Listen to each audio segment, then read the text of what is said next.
মাহৰ প্ৰথম সপ্তাহৰ পৰাই মই চেষ্টা কৰিম 2 বা 3 আগষ্টৰ পৰাই আপোনালোকে অৰুণোদয় আঁচনি আগৰ দৰে লাভ কৰিব। আগষ্ট মাহৰ পৰা অৰুণোদয় আপোনালোকে মাহেকীয়া নিয়মিতভাৱে পাই থাকিব আৰু আপোনালোকে অলপো চিন্তা কৰিব নালাগে। সেই ধৰণে আমি যিটো কম দামত চেনি বা দাইল দি আছিলোঁ, সেই আঁচনিখনো আমি আগষ্ট মাহৰ পৰাই আৰম্ভ কৰিম। অৱশ্যে আমি ইয়াক অকণমান নতুন ৰূপত লৈ আহিম। সেই বিষয়ে আমাৰ পূৰ্ণাংগ বাজেটত আপোনালোকে শুনিবলৈ পাব। নিযুত মইনা, নিযুত বাবু, এই প্ৰত্যেকবোৰ আঁচনি, জীৱন প্ৰেৰণা, এই প্ৰত্যেকবোৰ আঁচনি আমি আগষ্ট মাহৰ পৰা আৰম্ভ কৰিম। বহুতে মোৰ ফেচবুকত প্ৰশ্ন সোধে, মামা জীৱন প্ৰেৰণা কেতিয়া পাম, নিযুত মইনা কেতিয়া পাম? আমি গোটেইবোৰ আঁচনি আগষ্ট মাহৰ পৰা আপোনালোকক দিয়া ব্যৱস্থা কৰিম আৰু তাৰ পিছত সমগ্ৰ সময়ছোৱাত আপোনালোকে এই আঁচনি নিৰবিচ্ছিন্নভাৱে পাই থাকিব। এই আঁচনিসমূহ চলি থকাৰ লগতে আমি আমাৰ ৰাজ্যৰ যুৱক যুৱতীক আমি 2 লাখ চৰকাৰী চাকৰিৰ সুবিধা দিম। যোৱাবাৰ আমি 1 লাখ চাকৰিৰ সুবিধা দিয়াৰ কথা কৈছিলোঁ। 1,60,000 যুৱক যুৱতীক আমি চৰকাৰী চাকৰি দিব পাৰিলোঁ।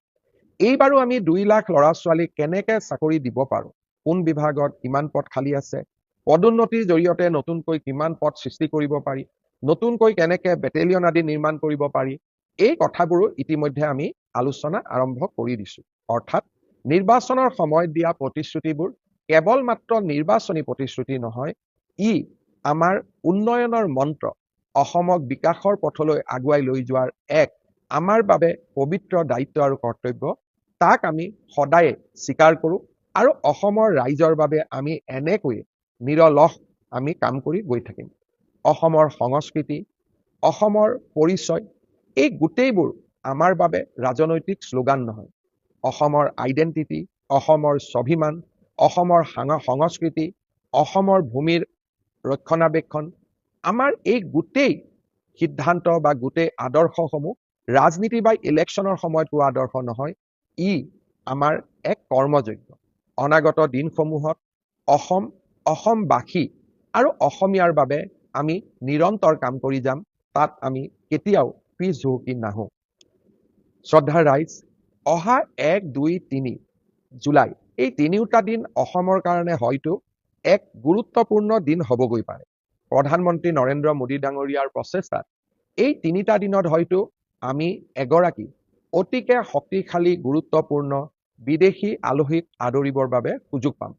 চৰকাৰীভাৱে ই ঘোষণা হোৱা নাই, তথাপিতো আমি আশা কৰিছোঁ যে প্ৰধানমন্ত্ৰী মোদী ডাঙৰীয়াই 1, 2, 3 তাৰিখে অসম গুৱাহাটী ভ্ৰমণ কৰিব আৰু তেখেতৰ লগত আৰু এগৰাকী শক্তিশালী আলহী বা প্ৰভাৱশালী আলহী বা এগৰাকী আন্তৰ্জাতিকভাৱে পৰিচিত আলহী আমাৰ অসম ভ্ৰমণ কৰিব, গুৱাহাটী ভ্ৰমণ কৰিব।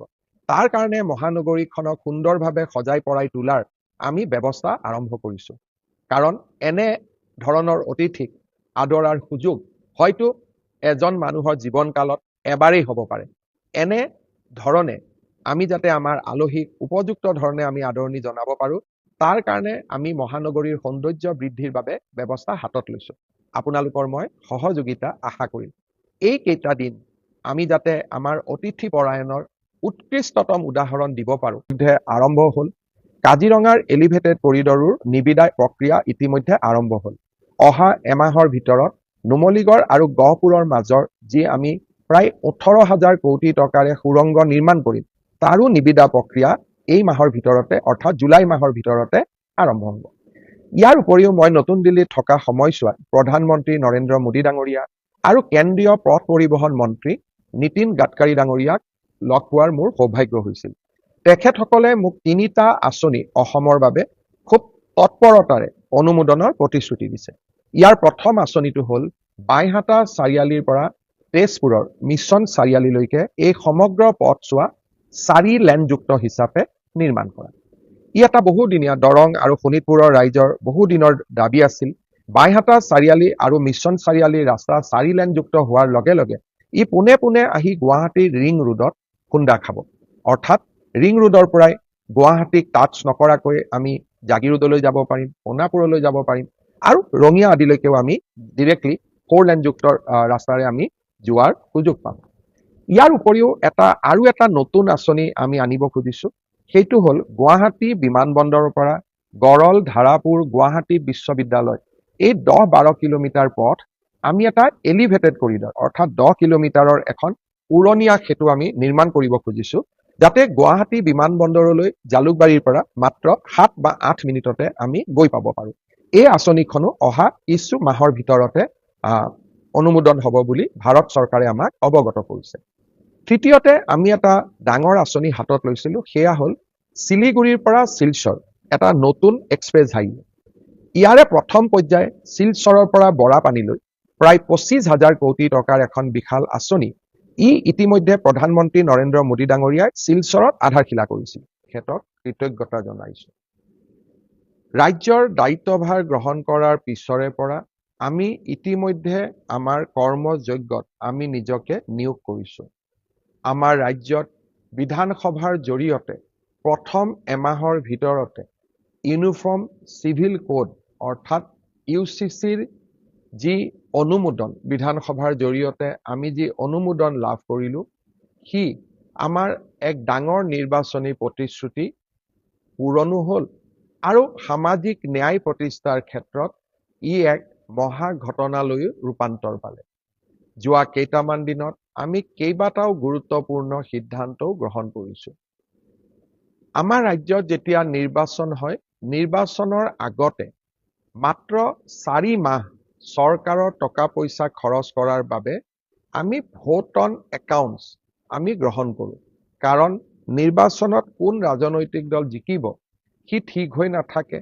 নিৰ্বাচনৰ পিছতে যাতে এখন পূৰ্ণাংগ বাজেট দিব পৰা যায়, সেইবাবে নিৰ্বাচনৰ সময়ত মাত্ৰ 4 মাহৰ বাবে দৰমহাকে ধৰি প্ৰয়োজনীয় খৰচখিনি কৰাৰ বাবে আমি ভোট অন একাউণ্টছ বাজেট গ্ৰহণ কৰো। নিৰ্বাচিত চৰকাৰে আহিয়েই এখন পূৰ্ণাংগ বাজেট দাখিল কৰে।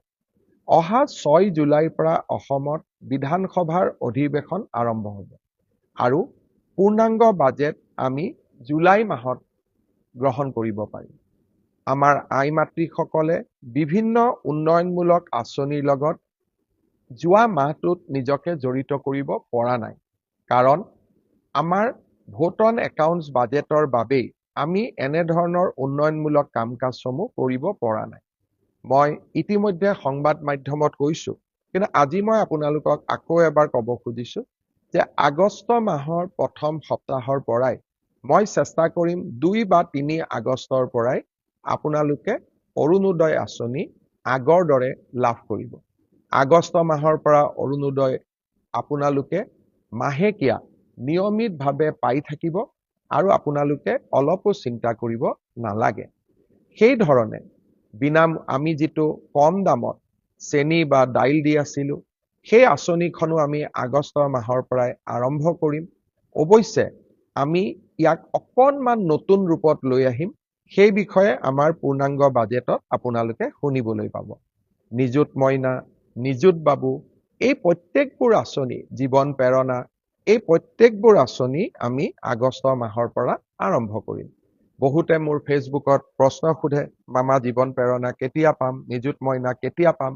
আমি গোটেইবোৰ আঁচনি আগষ্ট মাহৰ পৰা আপোনালোকক দিয়া ব্যৱস্থা কৰিম আৰু তাৰ পিছত সমগ্ৰ সময়ছোৱাত আপোনালোকে এই আঁচনি নিৰবিচ্ছিন্নভাৱে পাই থাকিব। এই আঁচনিসমূহ চলি থকাৰ লগতে আমি অসমৰ বাবে গ্ৰহণ কৰা ডাঙৰ ডাঙৰ আঁচনিবিলাকৰ কামো এই সময়ছোৱাত আগবঢ়াই লৈ গৈ আছো। গুৱাহাটী ৰিং ৰোডৰ নিৰ্মাণ কাৰ্য ইতিমধ্যে আৰম্ভ হ'ল। কাজিৰঙাৰ এলিভেটেড কৰিডৰৰ নিবিদা প্ৰক্ৰিয়া ইতিমধ্যে আৰম্ভ হ'ল। অহা এমাহৰ ভিতৰত নুমলীগড় আৰু গহপুৰৰ মাজৰ যি আমি প্ৰায় 18,000 কোটি টকাৰে সুৰংগ নিৰ্মাণ কৰিম, তাৰো নিবিদা প্ৰক্ৰিয়া এই মাহৰ ভিতৰতে অৰ্থাৎ জুলাই মাহৰ ভিতৰতে আৰম্ভ হ'ব। ইয়াৰ উপৰিও মই নতুন দিল্লীত থকা সময়ছোৱাত প্ৰধানমন্ত্ৰী নৰেন্দ্ৰ মোদী ডাঙৰীয়া আৰু কেন্দ্ৰীয় পথ পৰিবহণ মন্ত্ৰী নীতিন গাডকাৰী ডাঙৰীয়াক লগ পোৱাৰ মোৰ সৌভাগ্য হৈছিল। তেখেতসকলে মোক 3টা আঁচনি অসমৰ বাবে খুব তৎপৰতাৰে অনুমোদনৰ প্ৰতিশ্ৰুতি দিছে।